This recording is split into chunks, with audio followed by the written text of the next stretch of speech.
Hey, what's up? Seventyne here, taking a look at the free-to-play Moba Heroes of the Storm, developed by Blizzard Interactive. Blizzard has collected all its existing IPs and put them all together in a faster, objective-based take on the Moba genre. The core of the gameplay still remains true to the Moba genre, with lanes that you can push down alongside creeps that continuously spawn. You still have an average of 4 abilities to work with, and the character roles are split into fairly common groups like Assassin, Warrior, Support, and Specialist. The first team to destroy the enemy's home base wins, the usual. But Heroes has made some small changes here and there that have made quite a significant difference, shaking up the formula to give us a more action-packed game that lasts around 15 to 20 minutes rather than 30 minutes to an hour. The biggest difference from other MOBAs is the addition of objective-based maps. You're not just restricted to the one map, instead there are currently 7 different maps with 7 different objectives tied to them. In a couple of the maps you don't even have to touch the enemy's base to be able to destroy it and win, purely by playing the objective. The game modes in Heroes can pretty much be split into 2 groups.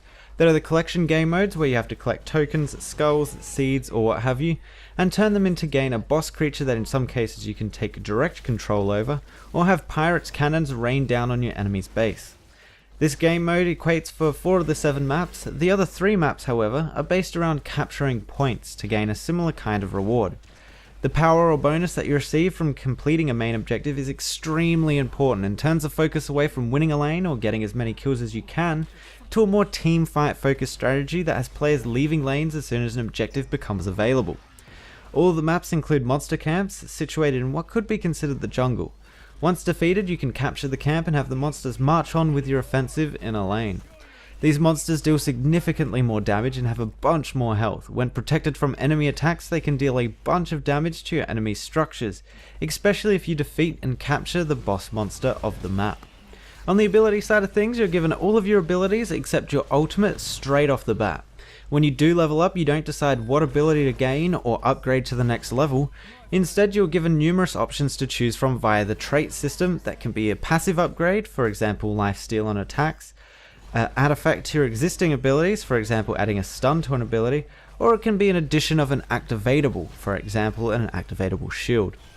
This gives some room to move and adapt to what would best suit your team and counter the enemy team.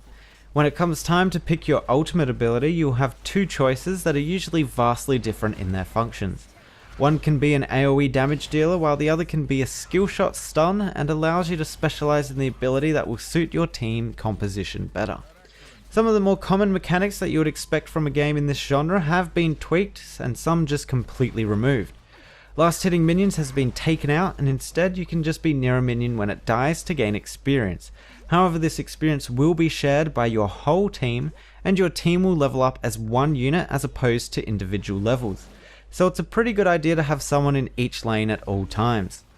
Purchasable items have been removed, so you no longer have to worry about what item to buy next time you visit the store, or have to worry about what items your enemy has purchased. Instead, this decision making falls to the trait system that only gives you 4 to 6 options each level milestone.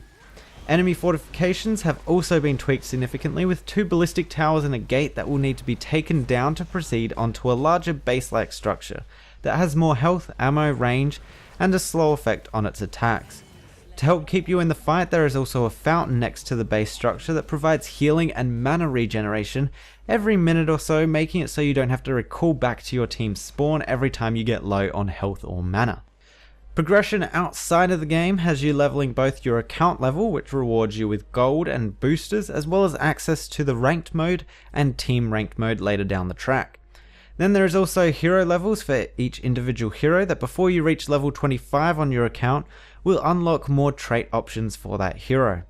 Later on, you'll also start unlocking recolors for your hero and your mount, and a special master skin will also be unlocked for each hero at level 10 respectively. Other features of the game include 6 alternate matchmaking queues with ranked team, quick match, versus AI, practice, and custom matches.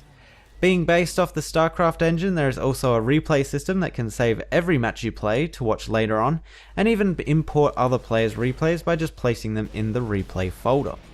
With the current quick play queue not having a draft pick, getting a balanced pool of heroes for your team can be hard, But there is an option to somewhat fix this in the looking for party option that will show you to all players currently online and hopefully get you into a 5-man party to be able to build a better team composition.